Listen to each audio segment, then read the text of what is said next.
ও মহিলা মা বোনেরা, জিলহজ মাস কিন্তু চলে এসেছে। এই জিলহজ মাসের প্রথম 10 দিন এবং 10 রাত্রি আল্লাহর কাছে রমজানের পরে সবচেয়ে বেশি দামি, এর চেয়ে শ্রেষ্ঠ দিন এবং রাত নাই। জিলহজ মাসের প্রথম 10 দিন এবং 10 রাত্রির যে এত দাম, এই জিলহজ মাসের মধ্যে মহিলা মা বোনেরা আপনারা কতটি নফল রোজা রাখবেন, কত রাকাত নফল নামাজ পড়বেন এবং রোজার নিয়ত কিভাবে করবেন এবং কোন দোয়াগুলো জিকিরগুলো পাঠ করলে এই 10 দিনে আপনাদের পরিবার সংসার থেকে অভাব অনটন দূর হবে, জীবনের গুনাহ মাফ হবে, ভাগ্য পরিবর্তন আল্লাহ করে দেবে এবং কঠিন আযাবের দিন কিয়ামতের ময়দানে আপনাদেরকে আল্লাহ জান্নাত দিবে। সেই আমলগুলো সম্পর্কে আজকে বলে দেব ইনশাআল্লাহ। আমার মহিলা মা বোনেরা, এই ভিডিওটি দেখে আলোচনাটি বুঝলে এবং আমল করলে হজ না করেও কিন্তু হজ করার সওয়াব পাবেন। এই জিলহজ মাসের মধ্যে কিন্তু প্রথম 10 দিনের মধ্যে বড় হজ রহিয়াছে এবং কুরবানি আছে।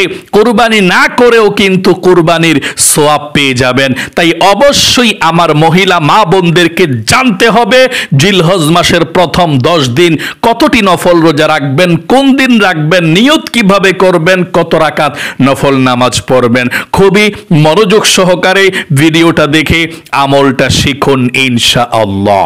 ও মহিলা মা বোনেরা, জীবনে কত সময় নষ্ট করে দিয়েছেন অযথা গল্প গুজব, গান, সিনেমা, আড্ডায়, নাটকে, টিকটকে ঘন্টার পর ঘন্টা শেষ করে দিয়েছেন গো মহিলা মা বোনেরা। একটু মনোযোগ সহকারে শুনুন। জিলহজ মাসের চলে এসেছে, কিন্তু এই জিলহজ মাসের প্রথম 10 দিন আল্লাহর কাছে অনেক প্রিয়, অনেক প্রিয়। আপনাদের পরিবার সংসারের মধ্যে যাদের অশান্তি আছে, এই 10 দিনে আপনি আল্লাহর কাছে বলুন এই আমলগুলো করে। যারা অভাব অনটনের মধ্যে আছেন, আমলগুলোর কথা বলে দিচ্ছি, আমলগুলো করে আল্লাহর কাছে অভাব অনটন দূর হওয়ার জন্য দোয়া করুন। যাদের হাজবেন্ড ভালো না, ছেলে সন্তান কথা শোনে না, এই আমলগুলো করে আল্লাহর কাছে দোয়া করুন। যত বিপদই থাকুক না কেন, আল্লাহ রাব্বুল আলামিন এই জিলহজ মাসের প্রথম 10 দিনের আমলে আপনার বিপদ আপদগুলো আল্লাহ রাব্বুল আলামিন কেটে দিবে। এই জিলহজ মাসের সম্পর্কে আল্লাহ রাব্বুল আলামিন পবিত্র কোরআনুল কারীমের মধ্যে বলে দিয়েছেন। আল্লাহ বলেন, ওয়াল ফাজর ওয়াল লায়ালিন আশর। মুফাসসিরগণ বলেছেন, এখানে যে 10 রাত্রির কথা আল্লাহ রাব্বুল আলামিন বলেছেন সূরাতুল ফাজরের মধ্যে, এই 10 রাত্রি আর কোন 10 রাত্রি নয়, এটা জিলহজের প্রথম 10 দিনের 10 রাত্রি। সকলে বলি সুবহানাল্লাহ। অনেক দামি আল্লাহর কাছে, এর চেয়ে শ্রেষ্ঠ দিন এবং রাত আল্লাহর কাছে নাই। আল্লাহু আকবার। এই জিলহজ মাসকে আল্লাহ রাব্বুল আলামিন হারাম করে দিয়েছেন। হারাম মাস, এটা নিষিদ্ধ মাস। আচ্ছা, হারাম মাস কেন, নিষিদ্ধ মাস কেন বলা হয়? মানে অতীতে যুদ্ধ বিগ্রহ, মারামারি, হানাহানি, কাটাকাটি নিষিদ্ধ। এই মাসের মধ্যে যুদ্ধ করতে পারবে না, মারামারি করতে পারবে না, সব হারাম। আল্লাহু আকবার। এটা হারাম মাস, এটা নিষিদ্ধ মাস। এই মাসের মধ্যে জিলহজ মাসে আল্লাহ রসুল রোজা রেখেছিলেন। আপনাদেরকে আমি বলবো আল্লাহ রসুল কতটি নফল রোজা এই জিলহজ মাসের প্রথম 10 দিনে রেখেছেন শুনুন। আম্মাজান হযরত হাফসা রাদিয়াল্লাহু তাআলা আনহা থেকে বর্ণিত, তিনি বলেছেন, নবী করিম সাল্লাল্লাহু আলাইহি ওয়াসাল্লাম জীবনে কখনো 3টি রোজাকে ছাড়ে নাই। 1 নম্বরে আল্লাহ রসুল কখনো মুহররম মাসের আশুরার রোজাকে ছাড়ে নাই, সব সময় রাখতেন প্রতি বছর। 2 নম্বরে প্রতি মাসের 3 দিনের নফল রোজা আল্লাহ রসুল কখনো ছাড়ে নাই। 3 নম্বরে জিলহজ মাসের প্রথম 9 দিনের রোজা নবী করিম সাল্লাল্লাহু আলাইহি ওয়াসাল্লাম কখনো ছাড়ে নাই। আল্লাহু আকবার। জিলহজ মাসের 9 দিনই নবী করিম সাল্লাল্লাহু আলাইহি ওয়াসাল্লাম রোজা রেখেছেন। যদি আপনি পারেন জিলহজ মাসের প্রথম 9 দিন রোজা রাখবেন। 10 দিনের দিন তো ঈদুল আজহা, ঈদ, তাই অবশ্যই যদি পারেন 9 দিনই রোজা রাখবেন। এখন বলতে পারেন হুজুর আমরা তো এত রোজা রাখতে পারি না, তাহলে আপনি 5টা 6টা 4টা 3টা যতটা পারেন ততটা রাখবেন, ইনশাআল্লাহ ততটার সওয়াব আপনি পেয়ে যাবেন, যেহেতু এগুলো নফল রোজা। তবে একটি কথা বলছি, যদি আপনি 3টা 4টা 5টা 6টা 9টা রাখতে নাও পারেন রোজা, কমপক্ষে একটি রোজা রাখতে চেষ্টা করবেন, রাখবেন। আর এটা হচ্ছে 9 জিলহজ আরাফার রোজা। আল্লাহ রসুল এই 9 জিলহজ আরাফার রোজাটা, ঈদের আগের দিন আরাফার রোজাটা রাখতে হয় 9 জিলহজ, 10 জিলহজ ঈদ আর 9 জিলহজ আরাফার রোজাটা রাখতে হয়।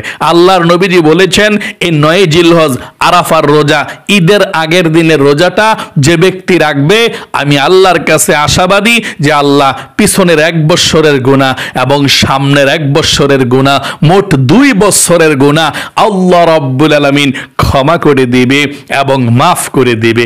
আল্লাহু আকবার। তাহলে অবশ্যই আপনারা যদি বেশি রোজা রাখতে নাও পারেন, 9 জিলহজ আরাফার রোজাটা রাখতে চেষ্টা করবেন ইনশাআল্লাহ।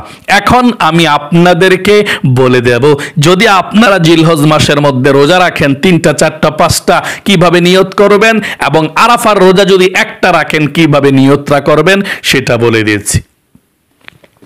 আপনি ভোর রাত্রে সেহরি খেয়ে শুধু নিয়ত করবেন এভাবে, আমি আল্লাহর সন্তুষ্টির উদ্দেশ্যে আগামীকালকে জিলহজ মাসের প্রথম নফল রোজা রাখব। মানে জিলহজ মাসের নফল রোজা না, আপনি যদি বেশি রাখেন তাহলে প্রথম 1 নাম্বার 2 নাম্বার 3 নাম্বার 4 নাম্বার বলতে পারেন, হিসাবের জন্য এভাবে বলতে পারেন যে আমি আল্লাহর সন্তুষ্টির উদ্দেশ্যে আগামীকালকে জিলহজ মাসের 2 নাম্বার নফল রোজা রাখবো, 3 নাম্বার নফল রোজা রাখবো, 4 নাম্বার নফল রোজা রাখবো। এভাবে নিয়ত করলে আপনার নিয়তটা হয়ে যাবে। আমি আবারও বলছি সহজভাবে, আমি আগামী যদি বেশি রোজা রাখেন, একটার বেশি, আমি আগামীকালকে আমি আল্লাহর সন্তুষ্টির উদ্দেশ্যে আগামীকালকে জিলহজ মাসের 1 নাম্বার নফল রোজা রাখবো, আবার দ্বিতীয় দিন আমি আল্লাহর সন্তুষ্টির উদ্দেশ্যে আগামীকালকে জিলহজ মাসের 2 নাম্বার নফল রোজা রাখবো। এভাবে আপনি নাম্বার দিয়ে দিয়ে হিসাব করে করে বলতে পারেন আল্লাহকে নিয়ত করার সময়। আর যদি আপনি একটি নফল রোজা রাখেন আরাফার রোজাটা, মানে 9 জিলহজের রোজাটা, তাহলে ভোর রাত্রে সেহরি খেয়ে আপনি নিয়ত করবেন এভাবে, আমি আল্লাহর সন্তুষ্টির উদ্দেশ্যে আগামীকালকে আরাফার নফল রোজা রাখবো, আরাফার নফল রোজা রাখবো। এটা বললে আপনার রোজা হয়ে যাবে ইনশাআল্লাহ। তাহলে প্রিয় দিনী মহিলা মা ও বোনেরা, এখানে আরেকটি কথা বলছি, যদি আপনি ভোর রাত্রে সাহারি নাও খেতে পারেন, ঘুম থেকে না উঠতে পারেন, তাহলেও কিন্তু আপনি রোজা রাখতে পারবেন যদি মন চায়। কিভাবে? আপনি যখন ঘুম থেকে উঠবেন তখন নিয়ত করে ফেলবেন, দেখছেন ঘুম থেকে ওইটা টাইম শেষ, আজান দিচ্ছে ফজরের নামাজের, তখন আপনি নিয়ত করে ফেলবেন রোজা রাখবো, যে আমি ইনশাল্লাহ আজকে আরাফার নফল রোজা রাখবো অথবা জিলহজ মাসের নফল রোজা রাখবো বললেই হবে, কোনো সমস্যা নেই ইনশাআল্লাহ। তার মানে সাহারি ভোর রাত্রে খানা না খাইলেও রোজা হয়, তবে নিয়ত করতে হয়। তাহলে প্রিয় দিনী মহিলা মা ও বোনেরা, আপনারা অবশ্যই এই রোজাগুলো রাখতে চেষ্টা করবেন ইনশাআল্লাহ। তারপরে জিলহজ মাসে আরো নফল রোজা আছে, আইয়ামে বীজের রোজা আছে, তারপর আপনার ইচ্ছা আপনি আরো থাকতে পারেন বা কম থাকতে পারেন, আপনার ইচ্ছা।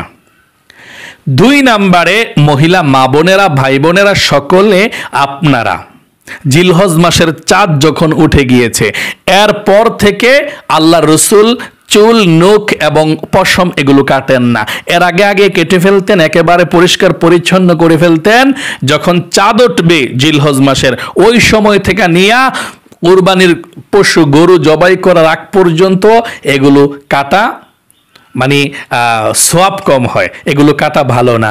আপনি যদি একেবারে ঈদের দিন গরু জবাই করে কাটতে পারেন, তাহলে আপনি একটি কবুল কুরবানির সওয়াব আপনি পেয়ে যাবেন। কুরবানি দিলে যে সওয়াব পায়, এই সওয়াব আল্লাহ আপনাকে দিয়ে দেবে।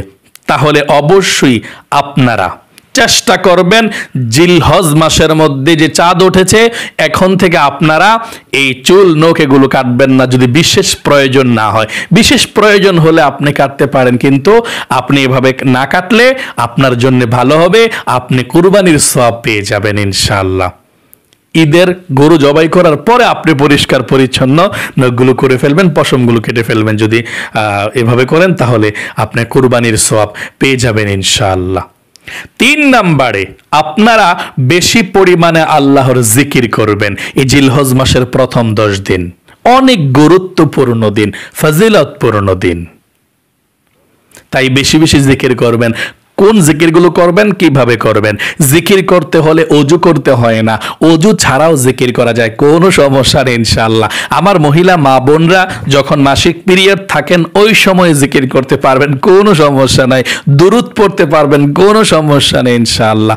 দাঁড়িয়ে দাঁড়িয়ে, হেঁটে হেঁটে, বসে বসে, শুয়ে শুয়ে, কাজের ফাঁকে ফাঁকে আপনি জিকির করতে পারেন ইনশাআল্লাহ। কারণ আল্লাহ বলেছেন আল্লাযীনা ইয়াযকুরুনাল্লাহা কিয়ামান ওয়া কুউদান ওয়া আলা জুনুবিহিম, আল্লাহ বলেছেন দাঁড়িয়ে বসে শুয়ে সব সময় আমার জিকির করো তুমি। আল্লাহু আকবার, আল্লাহু আকবার।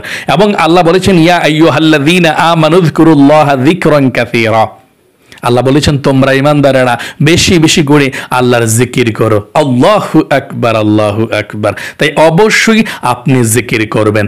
কোন জিকিরগুলো করবেন বেশি আপনার ইচ্ছা, আপনি যে কোনো জিকির করতে পারেন, তবে সুবহানাল্লাহ, আলহামদুলিল্লাহ, আল্লাহু আকবার, লা ইলাহা ইল্লাল্লাহ, আস্তাগফিরুল্লাহ, তারপর সাল্লাল্লাহু আলাইহি ওয়াসাল্লাম, দুরূদ শরীফ, আপনি এগুলো পাঠ করতে পারেন বেশি বেশি করে, যত বেশি পারেন। আস্তাগফিরুল্লাহ মানে এই দুরূদ বেশি বেশি করে আপনি জিকির করবেন ইনশাআল্লাহ। 4 নাম্বার, বেশি পরিমাণে তাকবীর পাঠ করা, তাকবীরে তাশরিক পাঠ করবেন। আল্লাহু আকবার, আল্লাহু আকবার, লা ইলাহা ইল্লাল্লাহু, আল্লাহু আকবার, আল্লাহু আকবার, ওয়ালিল্লাহিল হামদ। এভাবে আপনি তাকবীর তাশরিক পাঠ করবেন। তাকবীরে তাশরিকটা দেওয়া কিন্তু ওয়াজিব আপনার উপরে, মহিলা মা বোন ভাই বোন সকলের উপরে। 9 জিলহজ ঈদের আগের দিন সকালে ফজরের নামাজের পড়ার পর থেকে শুরু কইরা এ তাকবীরটা দিতে হয়, এবং 13 তারিখ আসর পর্যন্ত যারা পুরুষ আছে তারা উচ্চ কণ্ঠে জোরে, যারা মহিলা আছে ফরজ নামাজের পরে আস্তে দিবে এই তাকবীরটা, যাতে নিজেরটা নিজে শুনতে পায়, আওয়াজটা বাহিরে না যায়। তাহলে আপনারা কিভাবে তাকবীরে তাশরিক বেশি বেশি দিবেন, এখন থেকেই দেওয়া শুরু করবেন, সওয়াব হবে। এবং 9 জিলহজ থেকে 13 জিলহজ আসর পর্যন্ত অবশ্যই বাধ্যতামূলক আপনাকে দিতেই হবে, না দিলে আপনি গুনাহগার হয়ে যাবেন। তাহলে তাকবীরে তাশরিক কিভাবে পাঠ করতে হয় আমার সঙ্গে একবার পাঠ করুন। আল্লাহু আকবার, আল্লাহু আকবার, লা ইলাহা ইল্লাল্লাহু, আল্লাহু আকবার, আল্লাহু আকবার, ওয়ালিল্লাহিল হামদ। যথাসম্ভব সাদকা করা। 5 নম্বরে আপনার যতটুকু টাকা পয়সা আছে এর মধ্য থেকে যতটুকু পারেন কম আপনি সাদকা করবেন, দান করবেন গরিব অসহায়দেরকে। কারণ দান করলে আপনার, সাদকা করলে আপনার বিপদ আপদ আল্লাহ তাআলা দূর করে দেয়, আল্লাহ তাআলা আপনাকে ভালো রাখে, আপনার দোয়া কবুল করে, আল্লাহ তাআলা আপনার উপর রহমত নাজিল করে। তাই অবশ্যই যথাসম্ভব আপনারা দান সদকা করবেন ইনশাআল্লাহ। 6 নম্বরে অবিরত দোয়া করতে থাকা। আপনি জিলহজ মাসের মধ্যে সব সময় যতটুকু সময় পাবেন সঙ্গে সঙ্গে দুরূদ শরীফ পড়ে আপনি আল্লাহর কাছে দোয়া করবেন, মুনাজাত করবেন। অজু ছাড়াও মুনাজাত করা যায়, কোনো সমস্যা নেই ইনশাআল্লাহ।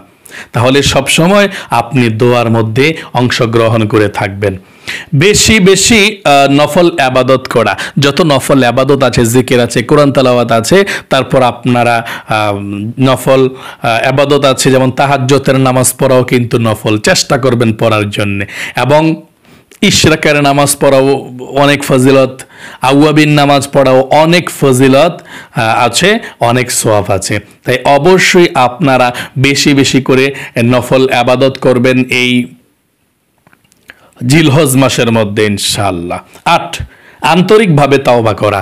আপনি মন থেকে, অন্তর থেকে তাওবা করতে হবে আল্লাহর কাছে, বেশি বেশি করে মাপ চাইবেন। আস্তাগফিরুল্লাহ, আস্তাগফিরুল্লাহ, আস্তাগফিরুল্লাহ, আস্তাগফিরুল্লাহ। এবং আল্লাহর কাছে বলতে হবে, আল্লাহ জীবনে যত গুনাহ করেছি, ভুল করেছি, তুমি ক্ষমা করে দাও, আর কখনো গুনাহ করব না। তারপর আস্তাগফিরুল্লাহ, আস্তাগফিরুল্লাহ, আস্তাগফিরুল্লাহ, আস্তাগফিরুল্লাহ, এভাবে বেশি বেশি করে পাঠ করবেন ইনশাআল্লাহ। 9 নম্বরে সামর্থ্য থাকলে হজ ও ওমরা করা। অনেক মানুষের সামর্থ্য আছে কিন্তু হজ করতে চায় না, ওমরা করতে চায় না, এগুলো কৃপণতা। আল্লাহ রাসূল বলেছেন, যে ব্যক্তি হজ ফরজ তার উপরে, সে মরে গেল হজ করতে পারলো না, সে ব্যক্তি ইহুদি খ্রিস্টান হয়ে মারা যাক, বিপদের মধ্যে থাক, আমার দেখার বিষয় নাই।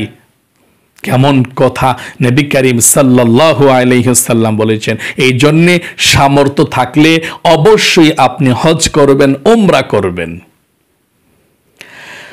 সর্বশেষ সমর্থবান হলে পশু কুরবানি করবেন। আপনাদের যাদের টাকা পয়সা আছে, নগদ যদি আপনাদের ৮০,০০০ টাকাও থাকে, স্বর্ণ রূপা মিলাইয়া যদি এবং নগদ টাকা মিলাইয়া যদি ৮০,০০০ টাকাও থাকে, আপনাদের উপরে কোরবানি ওয়াজিব, আপনারা কোরবানি করতে হবে। মহিলা পুরুষ সবাই সবার নামে নামে কোরবানি করতে হবে, মানে পক্ষ থেকে।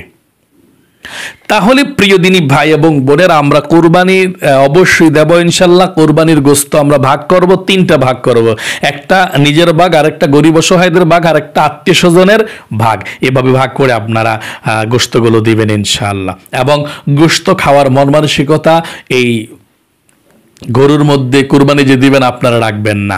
গোশত খাওয়ার যদি চিন্তা ভাবনা থাকে, মানুষ আমাকে ভালো বলবে এই চিন্তা ভাবনা থাকে, তাহলে আপনি কোরবানি করে কোনো লাভ পাবেন না, আপনি গুনাহগার হয়ে যাবেন, আপনার কোরবানি কবুল হবে না। তাহলে প্রিয় দিনী ভাই এবং বোনেরা, আল্লাহ রাব্বুল আলামিন আপনাদেরকে ভালো রাখুক, সুস্থ রাখুক, জীবনকে সুন্দর করুক, বিপদ আপদ দূর করে দেখ। এই জিলহজ মাস যেহেতু চলছে, আল্লাহর বরকত রহমত দান করুক, বিপদ থেকে আপনাদেরকে উদ্ধার করুক, এবং বেশি বেশি করে নফল নামাজ, নফল রোজা রাখার তৌফিক দেখ, আমিন। সকলে কমেন্ট বক্সের মধ্যে লিখবেন আমিন, এবং ভিডিওতে একটি লাইক দিবেন। যারা কমেন্ট বক্সের মধ্যে আমিন লিখেছেন, ভিডিওতে একটি লাইক দিয়েছেন, আল্লাহ তাদেরকে তুমি কবুল করো, মঞ্জুর করো, জীবনে একবার মক্কা মদিনায় নাও, মনের আশা পূরণ করো, আমিন। আজ পর্যন্তই, আবারও অন্য কোনো ভিডিওতে দেখা হবে ইনশাআল্লাহ। সেই পর্যন্ত আপনাদের সকলের সুস্বাস্থ্য আল্লাহর কাছে কামনা করে আজ এখানে বিদায় নিচ্ছি। বিদায় নেওয়ার পূর্বে বলবো, এখনো পর্যন্ত যারা আমাদের এই সরল পথে ইউটিউব চ্যানেলকে সাবস্ক্রাইব করেননি, এখনই চ্যানেল থেকে সাবস্ক্রাইব করে বেল আইকনকে অল করে রাখবেন ইনশাআল্লাহ। আমরা যখনই ভিডিও আপলোড করব, আপনাদের কাছে ভিডিও নোটিফিকেশনটা চলে যাবে, আর আপনারা সাথে সাথে ভিডিওগুলো দেখে ধন্য হতে পারবেন। ইদানিং অনেক প্রতারক চক্র আছে, আমার ভিডিওগুলো কাটছাট করে তাদের চ্যানেলের মধ্যে আপলোড করে এবং মানুষের কাছ থেকে টাকা নেয়, চিকিৎসা করে দেবে বলার কথা বলে আমার পরিচয় দিয়ে। আসলে তারা মিথ্যাবাদী, তারা খারাপ, তারা নিকৃষ্ট। আমি কোথাও আমার নাম্বার দেই না, আমি কোথাও আমার ডিটেলস বলি না, কারোর সঙ্গে আমি এরকম কথাও আমি বলি না যে কাজ করে দেবো, আমি কাজ করি না। আমি শুধু তদবিরের কথাগুলো বলে দিই আপনাদের উপকারার্থে। নিজে নিজে কাজ করলে পারবেন, নিজে নিজে আমল করলে যথেষ্ট ইনশাল্লাহ। তাহলে অ্যালার্ট থাকবেন, কোথাও কোনোদিন টাকা পয়সা দিবেন না। আমার ছবি এবং আমার ফোন নাম্বার দেখলে মনে করবেন যে সেটা আমি, এটা আমি না, এটা ফেক, এটা ধান্দাবাজি করার জন্য, টাকা পয়সা খাওয়ার জন্য তারা এই কাজটা করতেছে। আপনারা কোথাও বিশ্বাস করবেন না। আমি কাউকে নাম্বার দিই না, আমি কারো উপকারও করে দিই না, নিজেরটা নিজেই করতে হয়, মানে কাজ আর কি। তাহলে আজ এ পর্যন্তই, আবারও অন্য কোনো ভিডিওতে দেখা হবে। আসসালামু আলাইকুম ওয়া রাহমাতুল্লাহি ওয়া বারাকাতুহু।